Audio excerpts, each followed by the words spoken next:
नमस्कार विद्यार्थ्यांनो, चला माय स्कॉलर पॉइंट या युट्यूब चॅनल मध्ये तुमचं खूप खूप स्वागत आहे।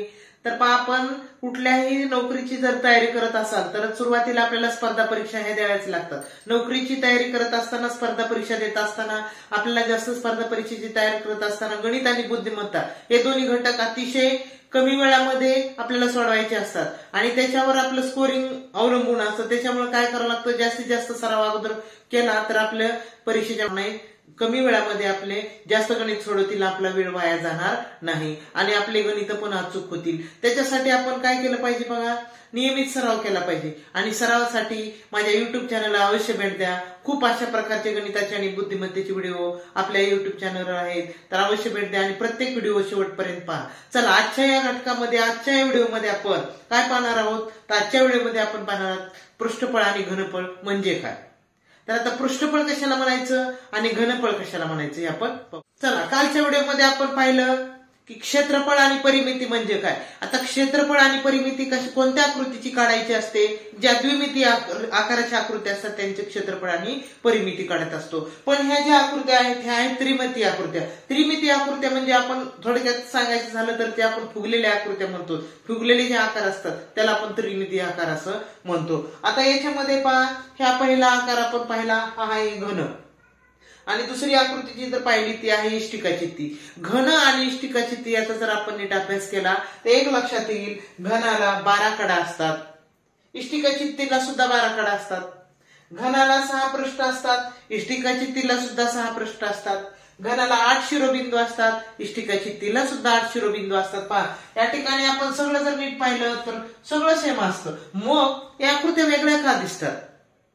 याच्यामध्ये 8 शिरोबिंदू, या आकृतीत 8 शिरोबिंदू, ह्याला 12 कडा, हिला पण 12 कडा आहे, हिला 6 पृष्ठ आहेत, हिला या आकृतीला हे 6 पृष्ठ आहेत। म्हणजे घन आणि इष्टिकाचित्ती आकारामध्ये शिरोबिंदू सारखे, पृष्ठ सारखे, कडा पण सारख्या, तरी त्या वेगळ्या दिसतात, कारण याचे घनाचे 6 पृष्ठ सारखे आहेत आणि ते चौरस आकारात आहे, आणि इष्टिकाचित्तीचे जे 6 पृष्ठ आहेत ते 6 पृष्ठ वेगळे, समोरासमोरचे पृष्ठ सारखे, त्याच्यामुळे हे दोन्ही आकार वेगळे दिसतात। मग या आकाराचे आपल्याला घनफळ आणि पृष्ठफळ कशाला म्हणायचं।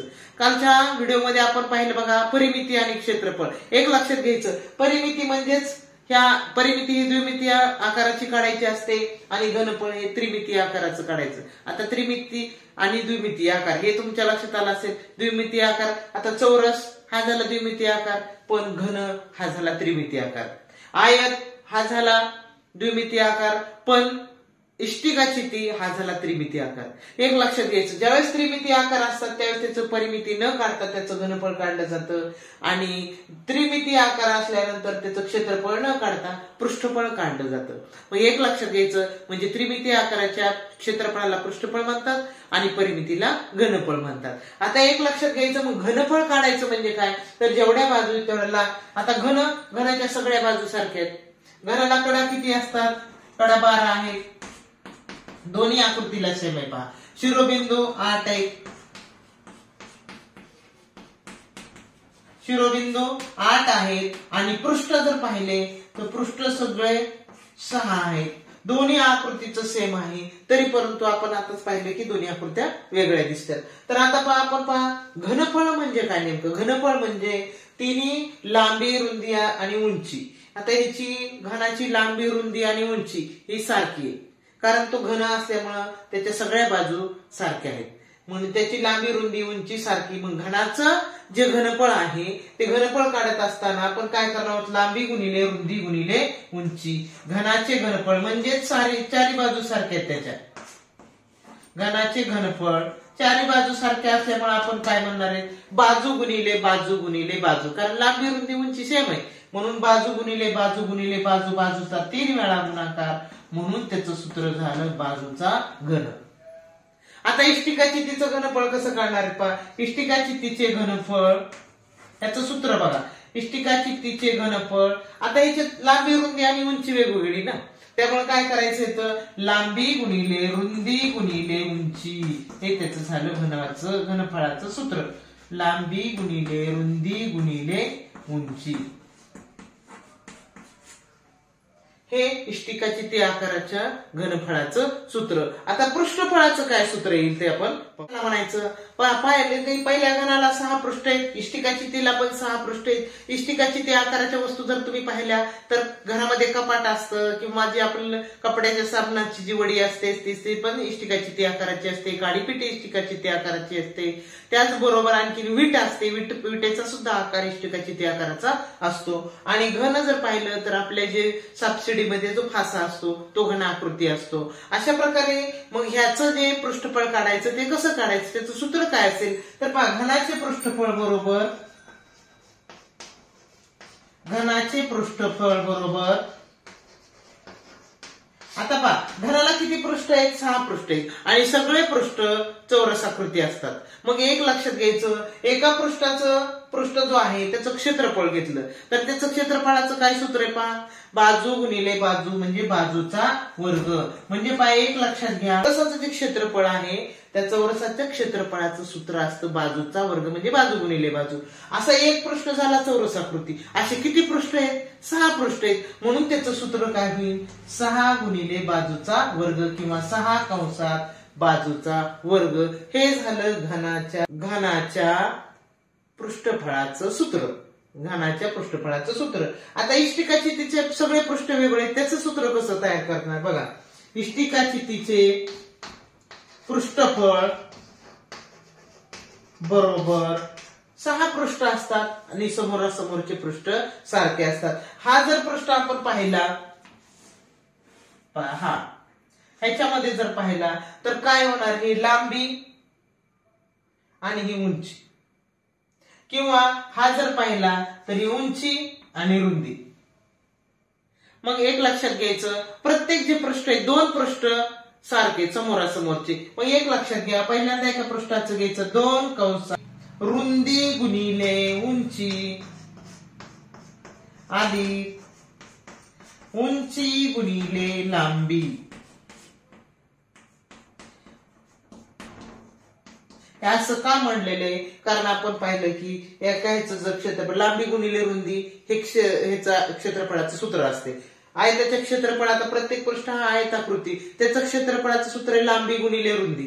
मग समोरासमोरचे भाग सारखे म्हणून 2 लांबी गुणिले रुंदी अधिक इकडच्या साईडचं जर लांबी गुणिले उंची. अशा प्रकारचं प्रत्येक पृष्ठाचं म्हणजे समोरासमोरच्या पृष्ठाचं क्षेत्रफळ काढायचं. 2दा आहे म्हणून त्याला 2 ने गुणायचं आणि ते विसरायचं.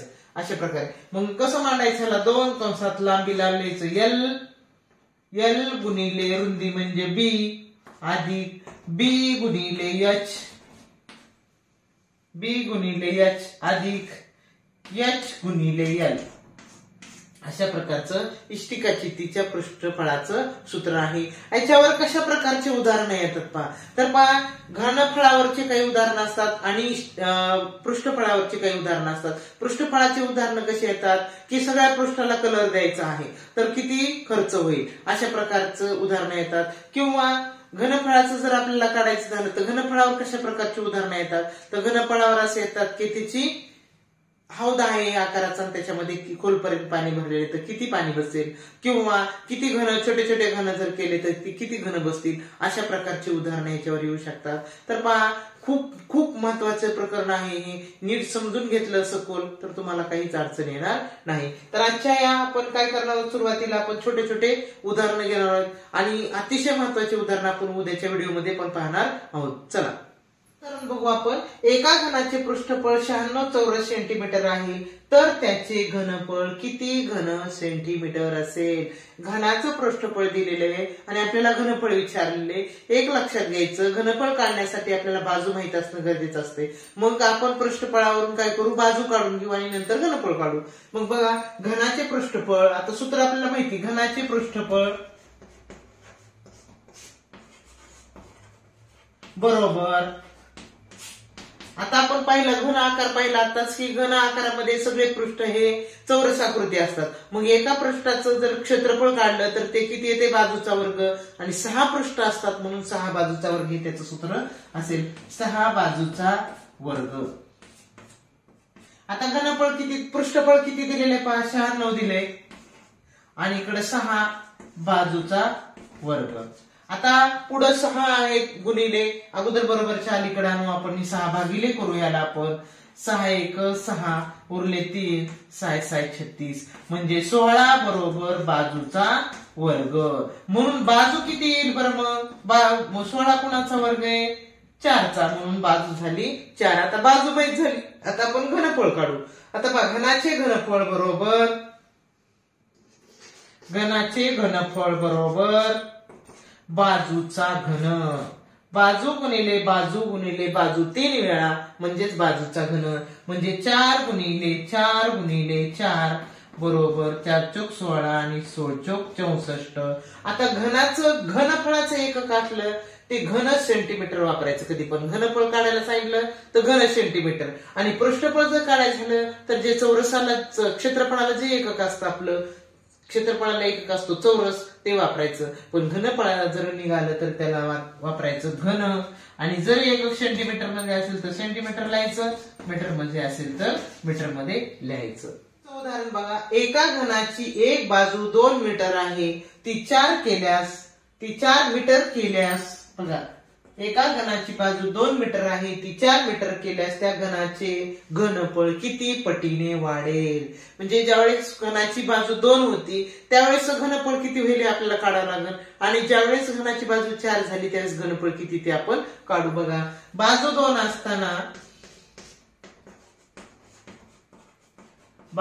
असताना घनाचे घनफळ बरोबर आता 2 बाजू म्हणल्यावर घनाचे घनफळ किती होईल घनाचे घनफळाचं सूत्र आहे घनाचे घनफळ बरोबर बाजूचा घन हे सूत्र येणार घनाचे घनफळ बरोबर बाजूचा घन म्हणल्यानंतर 2 चा घन म्हणजे किती आलं 2 चौक 2 दुनी 4 4 दुनी 8 2 चा घन आला आता जर बाजू 4 असताना जर बाजू 4 जर झाली तर घनाचं घनफळ किती होईल पहा घनाचे घनफळ बरोबर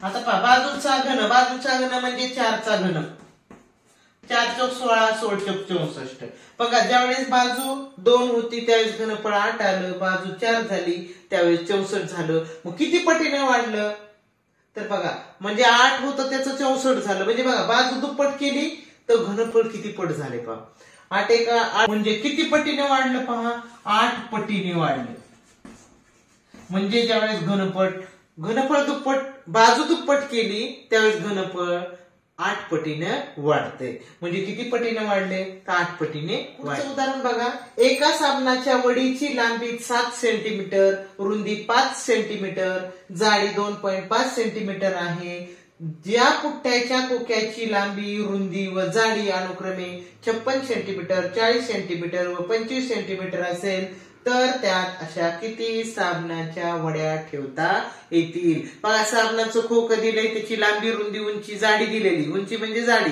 आणि साबण जे आहे ते साबणाची पण लांबी रुंदी आणि जाडी दिलेली तर त्या खोक्यामध्ये त्या साबण किती बसतील अशा प्रकारचा प्रश्न विचारलाय अशाच प्रकारचं उदाहरण आपण काल त्या फरशा बसवायचं असं पाहिलेले परंतु ते द्विमितीय आकारावर या त्रिमितीय आकाराच्या वस्तूमध्ये त्या साबणाच्या वड्या किती बसतील असं विचारलंय तर आपण काय करायचं मग अशा वेळेस जी खोकं आहे त्या खोक्याचं घनफळ भागिले साबणाच्या वडीचं घनफळ करायचं मग खोक्याचे घनफळ किती होईल पहा खोक्याचे घनफळ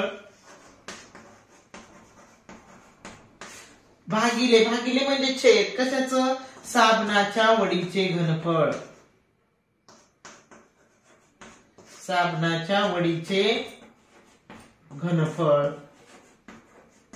बरोबर बघा या दोन्हीचा भागाकार केला तर किती साबण बसतील साबणांची संख्या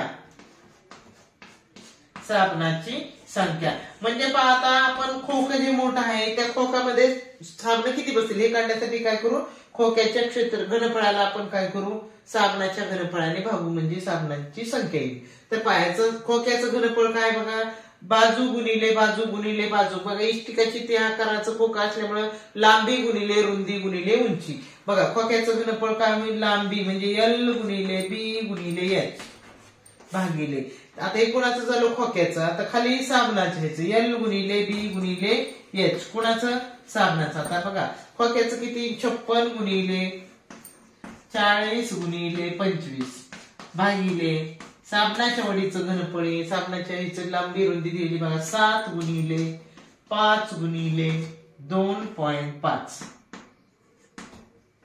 चला आपण काय करू वरच्या संख्येला खालच्या ह्याने भागू. 7 1 7 7 8 56 5 1 5 5 8 40. बघा आता इथं 2.5 आहे त्याचा दशांश काढून टाकू म्हणजे पुढे सरकू. एक सर पुढे सरकल्यानंतर वर 0 येणार आणि खालचा दशांश निघून जाणार. 25 1 25 25 10 250. मग किती आलं पहा 8 गुणिले 8 म्हणजे 8 8 64 आणि गुणिले 10 करायचं. मग 8 8 64 गुणिले 10 बरोबर 640. किती वड्या बसतील मग साबणाच्या त्या खोक्यामध्ये अशा 640 वड्या बसतील. पुढचं उदाहरण पहा. जर 1 सेंटीमीटर बरोबर 10 मिलीमीटर तर 10 घन सेंटीमीटर बरोबर किती. तर पहा 1 सेंटीमीटर म्हणजे किती आहे 10 मिलीमीटर आहे.